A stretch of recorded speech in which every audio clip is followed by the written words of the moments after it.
Welcome back to Oathbound Gaming. Today we're covering our first ever horror game on this channel called Devour. Devour is a 4-player co-op game that kind of revolves around sacrificing goats. It's a horror game. What can I say? It's interesting though, and it releases tomorrow. And you guys are getting a nice review and first look at it before it even launches. So that's pretty cool, right? And before we jump into the gameplay, RTX 3080 giveaway, oathboundgaming.com. Go into this thing and throw us a sub if you like the content. Always appreciate that. But enough of me. Enough of this ugly face. Let's go. You're not here for this. You're here for this game. Let's go. Let's go. All right. To start the game, we always like to look at the options real quick. Take a look at the video settings. You see here, pretty basic stuff. Nothing crazy, nothing over the top. And then I want to show you the gameplay settings because it's also got a field of vision slider, which is great, always nice to have. Crouch mode and sprint mode, you know, toggle versus hold. And we're going to go ahead and start a game real quick. I'm going to host one, Oathbound Gaming. Going to throw that up. And once you're in the game, you're going to want to invite your friends or wait for matchmaking. People will join if you don't make it private, of course. And you'll notice on the right side, there's going to be difficulties. That's normal mode. You can change your characters as well. And the robe, if you want to change your cosmetic stuff, you unlock them as you play. And then player collisions is probably the most important thing. That will obviously, if that's checked, you will collide with your teammates, and in tight hallways it can get you killed, or both of you killed. So it's your choice whether or not to keep that on, but I will tell you this, in the harder difficulty, it has to be on. So that's just a little bit of a warning, but let's move on. When the game first starts, there's a little bit of a backstory on what the heck's going on, why are you even there in the first place, and what are you trying to accomplish. So it's nice that there's a little story. It's short, it's nothing crazy and in-depth.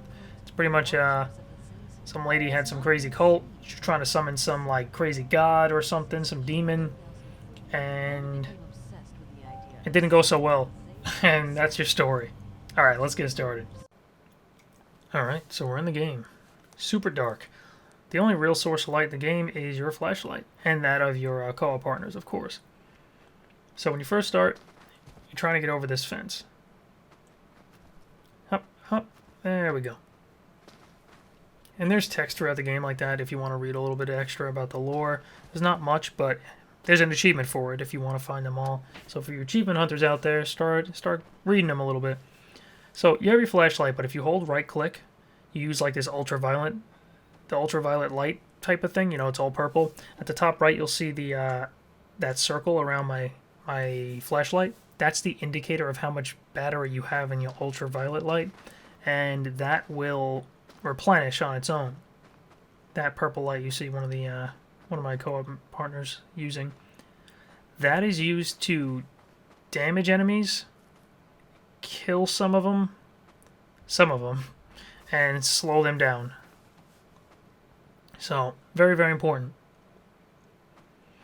But I want you to take a good note at the surroundings. Look around, look at the walls and stuff, and see how they're kind of dull. There's no blood on them, right? I'm going to show you some other mode, I guess, and how it changes the game and makes it differ a lot. It's pretty cool. So there's collectible little roses here you can collect. That's another achievement. It's not for the objective or anything of the sort. And you'll see this cage is filled with goats. These goats are your objective. You need to sacrifice them. And it's not brutal. It's not like you're not doing any, I don't know, stabbing or anything. That would be hard to look at. I love animals too much for that. But here we have the sacrifice point, I guess I can call it. And while you're roaming around, you're looking for these keys to unlock various doors in the house and make your way into the house to get some stuff done. So while we're in this part of the game, I'll just say this is actually my least favorite part. It's going to seem slow, it's going to seem dull, and I was like, wow, this game's kind of, there's no real action. Yeah, well, that changes pretty quickly.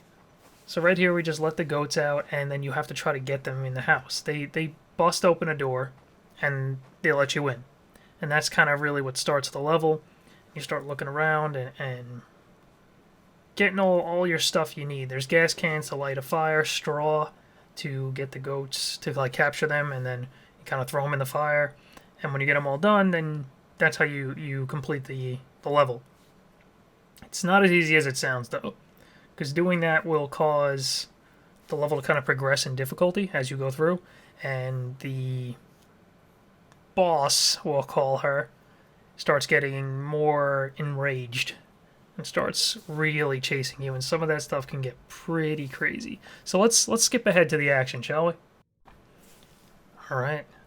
So we're in the house. We explored a little bit, and then this.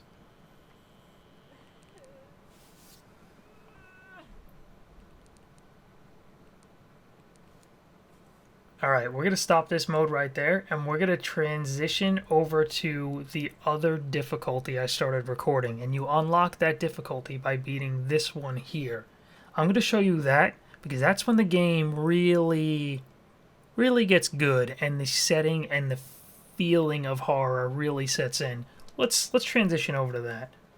So what you're about to see is the same exact hallway, but in the next difficulty.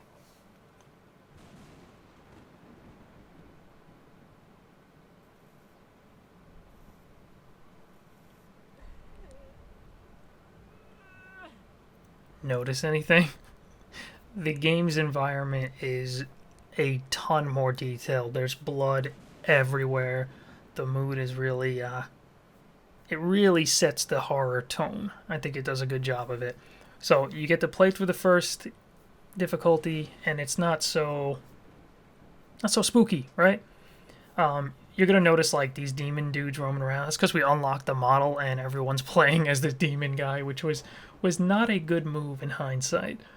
But whatever, it happened.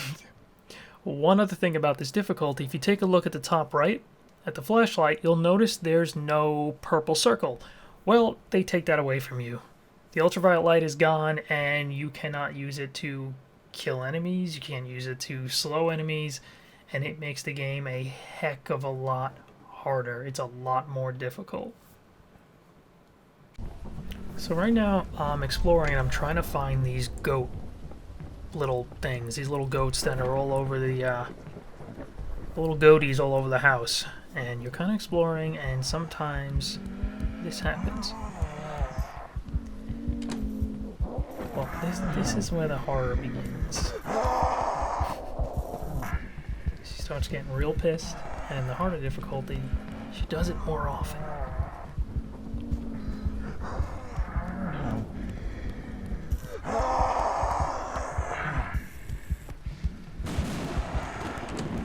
Whoa.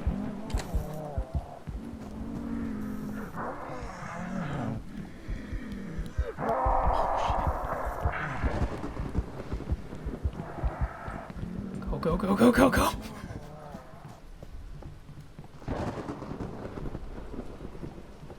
think we lost her.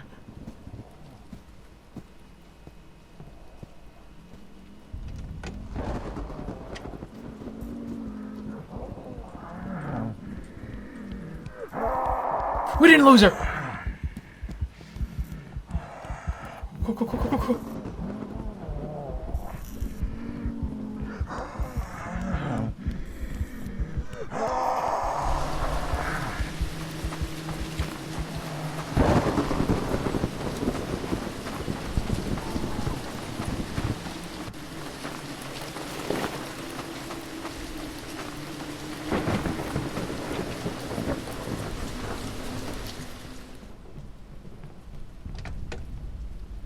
So the tension is there for sure in this game as you start to progress.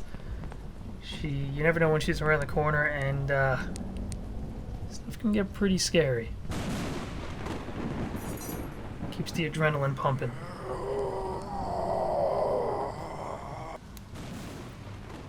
So one thing you do have to watch out for is those little crawlers on the floor that you might have noticed.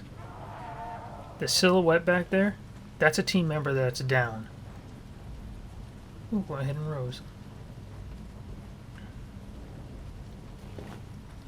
Collectibles for you guys who are after those achievements. Can't get over this fence.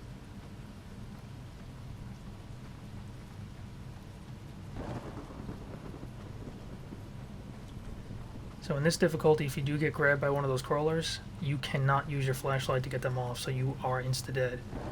So you can res team members with the medkits, so you have to look around to try to get medkits around the house, pick those up, and yeah, use them to resurrect down players. Okay, there's one of the goats, so if I drop the hay, the goat's gonna go for it. I'll be able to pick him up and bring him to the sacrificial pit cauldron bonfire thing.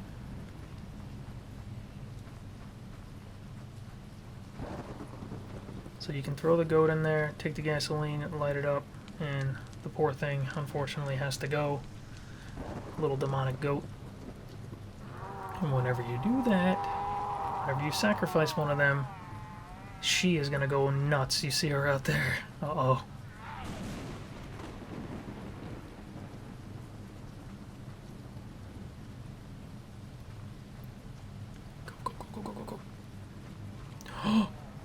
So she's carrying someone away. Oh god.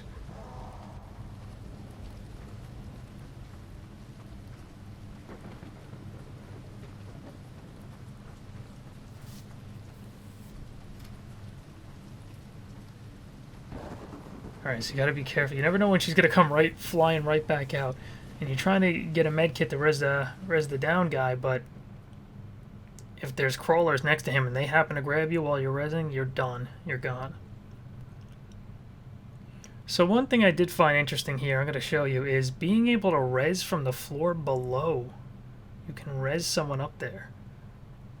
I don't think that's intended, but that's the only real...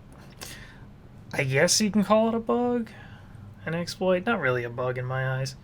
It's just, heck, don't do it if you don't want to do it. Alright, let's jump ahead. I feel it's only fair that I tell you the next part has a jump scare. I just want to be clear with you guys that, you know, get ready for that. But as the game gets, as you progress through the level, the enemies get more aggressive and sometimes you get caught, like so.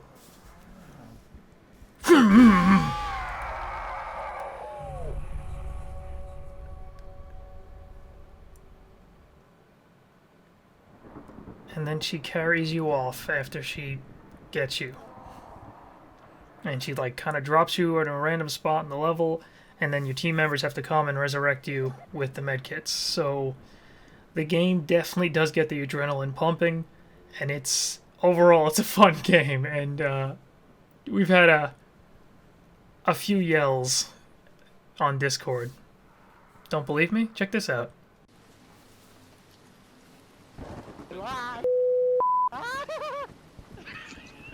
Got duck. See? Told you. Overall, it's a fun game. It's exciting. It's a lot of laughs with some friends. I definitely recommend picking the game up with some buddies to have some good horror fun. And yeah, it's for the price, you can't beat it. You're gonna get at least a couple nights out of the game for some quality co-op, laughing enjoyment, horror fun. Alright, well, let's close this video out. Oh, and take a look at that. Ultraviolet light. You can't do that in the hardest difficulty. This is the easier one. And you'll notice that the walls aren't as bloody, right? Alright, I think I covered everything that you wanted to see. I'm not going to spoil the ending and what a victory looks like. I'm going to let you get that yourself. You're going to go for that. You're going to get that yourself. I believe in you. And hit me up if you need a co-op partner. Happy to play a game or two. Alright, let's close this video out. So that was Devour. What you guys think? For $5 is what they're asking. $5, releases tomorrow. That's not bad. For $5, that's not bad at all. We had a good time. 4 of us just playing together, laughing it up. A couple people yelling in Discord and screaming their head off. It's good fun. For $5, you can't beat that. That's a few nights of good co-op fun. And I love me some good co-op games. So I hope you guys enjoyed that video. If you did enjoy the video, please throw us a sub. And whether you enjoyed it or not, you should come enter this giveaway. Even if you don't like our stuff, you still want a chance at that RTX 3080. I won't hold it against you if you don't. But if you do like the content, please support us. Please throw us a sub. Always appreciate it. Thank you very much for watching. I will catch you guys in the next video. Skedat!